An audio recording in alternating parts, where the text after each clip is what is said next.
Hello বন্ধুরা, আজকে আমরা আছি একটি হাইব্রিড শশা জমিতে। এটা অক্টোবরে প্রথমে লাগিয়েছি।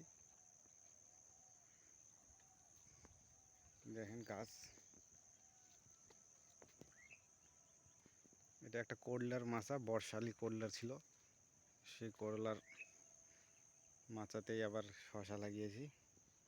দেখতে পাচ্ছেন গাছ, এবার ফলনটা দেখে নেবেন।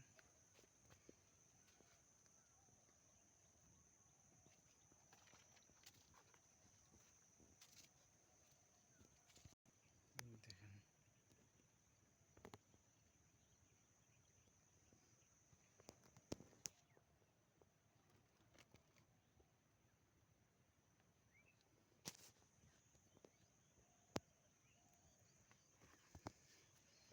দেখতে পাচ্ছেন কতগুলো করে জালি এসে একটা করে থোকাতে।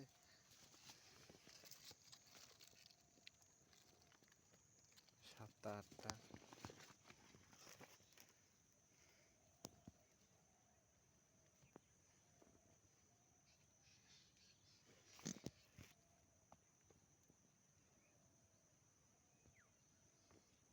দেখতেই পাচ্ছেন, কিন্তু শশাগুলো বাঁকা হয়ে যাচ্ছে।